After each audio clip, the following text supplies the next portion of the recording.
Sorry, guys.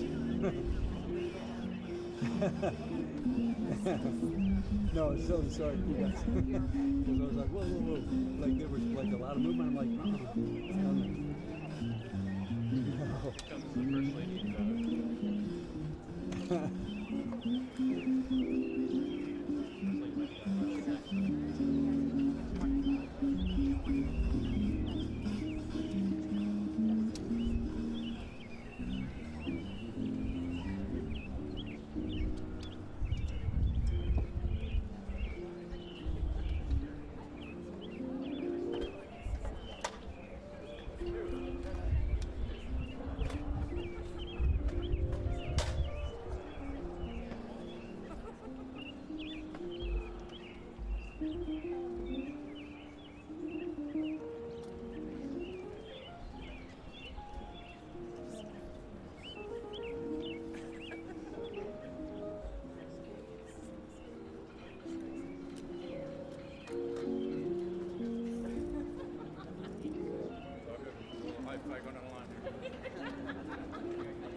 Distinguished guests, the President of the United States, accompanied by the Vice President of the United States, Secretary of Defense Lloyd Austin, and General Charles Brown, Jr.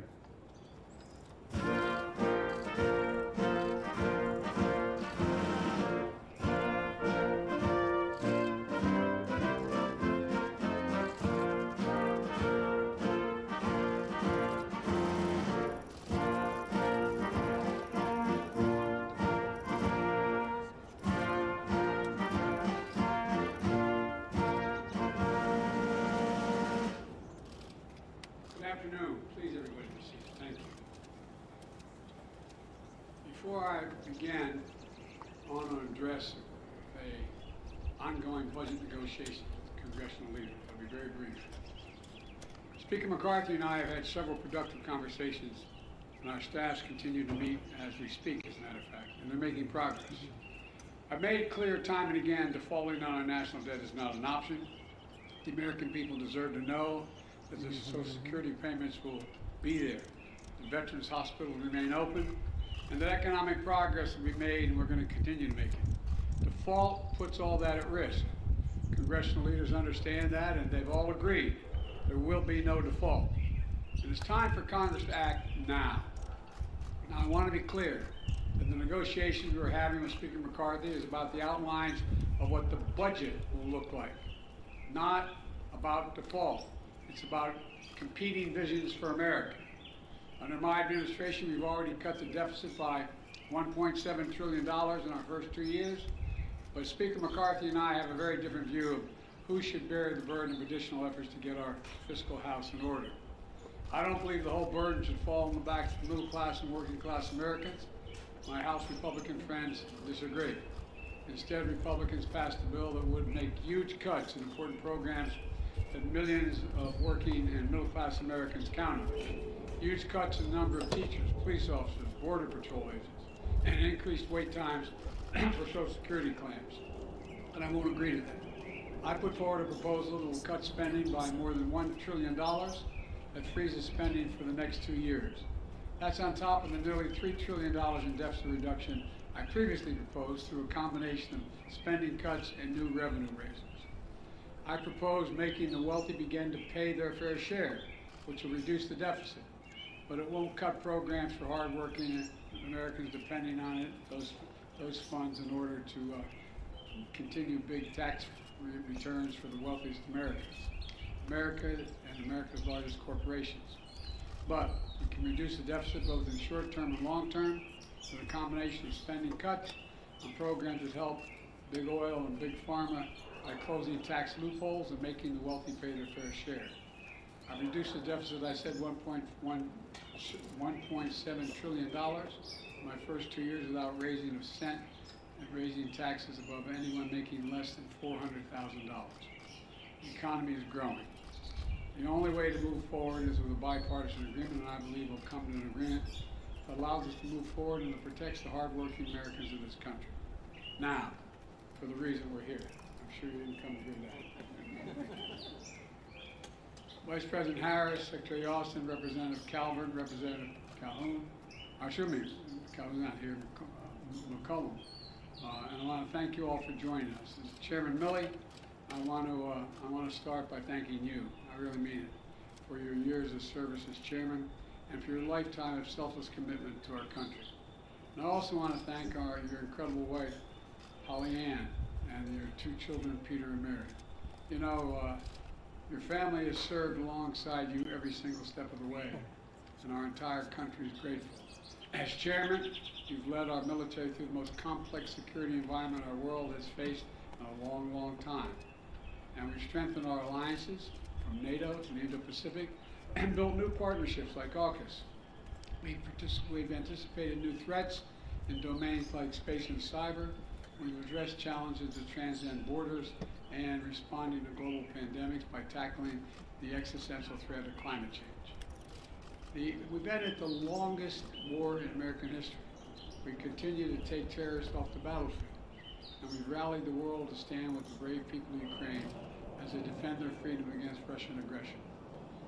So through everything, Secretary Austin and I have had candid and direct counsel. I've valued his insight. More than that, I've truly enjoyed working with you. I trust you completely. You've helped set our country and our military on a course that will put us in the strongest possible position to succeed in the years ahead. I'm looking forward to continuing our work together as you finish your term and prepare to pass the baton to your successor. So today, I have the honor of introducing my nominee to be the next chairman of the Joint Chiefs of Staff, General Charles Q. Brown, Jr. General, welcome. General Brown's a warrior, descended from a proud line of warriors. His father, a U.S. Army Colonel, C.Q. Brown, served in Vietnam.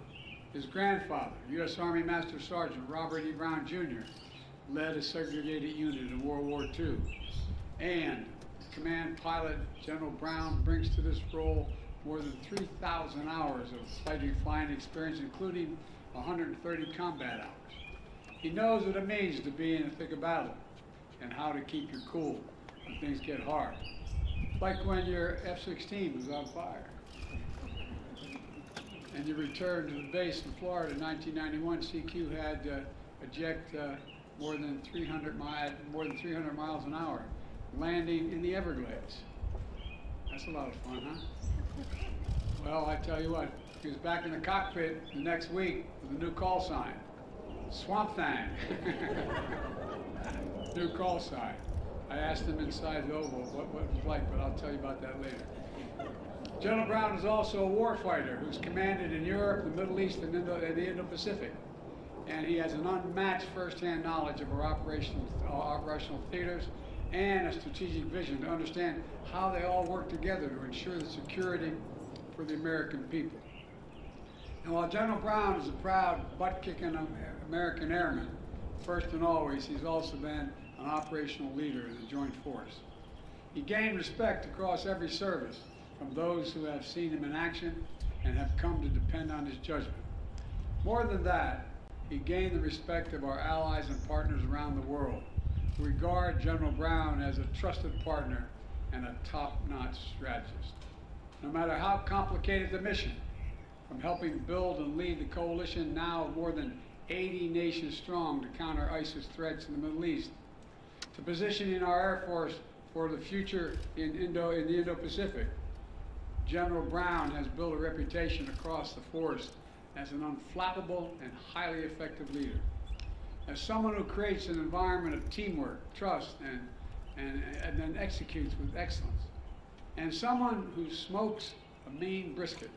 Understand you have that smoker still with you. You carry that around everywhere. What was it in your, I won't ask you.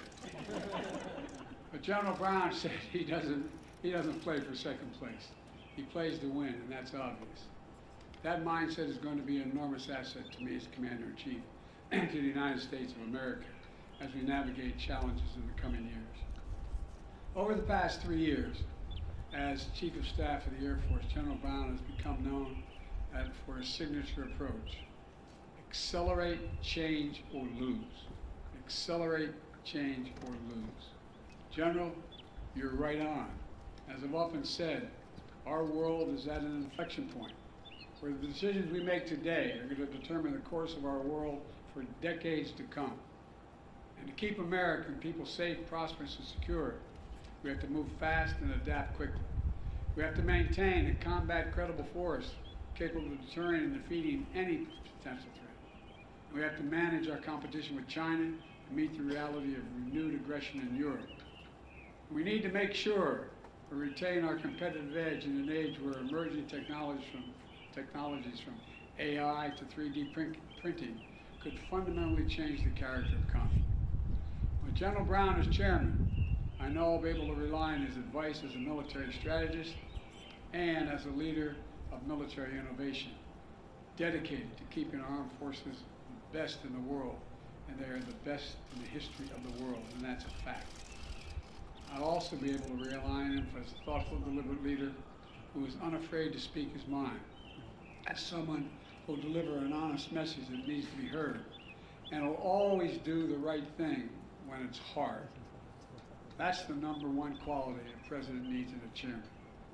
And that's the leader that all Americans met 3 years ago, when General Brown gave an unflinching video testimonial sharing his own experience of racism and his deep love of our country, to which he's dedicated his entire adult life. It took real backbone and struck a chord not only with our military members, but with Americans all across the country. CQ is a fearless leader and an unyielding patriot. And that's why 3 years ago, he was confirmed by the United States Senate 98-0. I urge the Senate to once again confirm General Brown with the same overwhelming bipartisan support from him for his new role as chairman of the Joint Chiefs of Staff. I also want to recognize CQ's family, his wife Shireen. She is here. Would you mind standing, Shireen? I know that's embarrassing you. Thank you. And his sons, Sean and Ross. Throughout General Brown's stellar career in the Air Force, CQ and Shireen have always put family first. And they both know from their own experience growing up in military families that it's not just the person who wears the uniform who serves. The whole family serves, and the whole family sacrifices on behalf of the nation. Shireen, you and CQ are true partners in our dedication to the health and well-being of the women and men in uniform and their families. Five and thrive. initiative that is doing important work to address the greatest issues affecting military families: child care, education, spousal employment, health care, and housing. And I know that Jill and I look forward to working even more closely with you on these issues through her Joining Forces initiative. Let me close with this. This year will mark the 75th anniversary of an integrated force, and the 75th anniversary of women serving in the force, and the 50th anniversary of the all-volunteer force. We're celebrating the root of our national strength, the most American of ideas, the most self-evident truth, that all women and men are created equal, and that no more powerful testament to this than the armed forces of the United States of America. The steps we've taken over the decades to harness the full diversity of our nation have grown our armed forces into the greatest fighting force, I'll say it again a second time, the greatest fighting force in the history of the world. And General Brown, you've been an essential leader in making our nation and our force even stronger. You've made history, and you have even made it as a Jeopardy clue. Did you know that? You made it as a Jeopardy clue, the Daily Double, no less. Well, so thank you, General Brown and Shereen and the whole family for being willing to take on this mission. And I can thank no one better suited, think of no one better suited or more qualified to lead our force through the challenges and responsibility ahead. And look forward to having you at my side, advising me as the next chairman and helping keep the American people safe. Thank you all, and thank all the military in the audience here. Thank you for your service, and thank your families as well. And may God protect our troops. Thank you.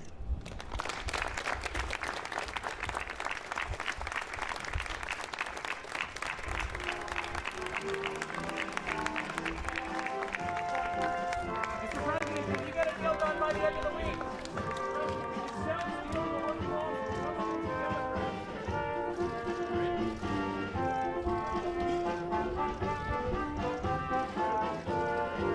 Can you assure Democrats that you support a final deal, Mr. President?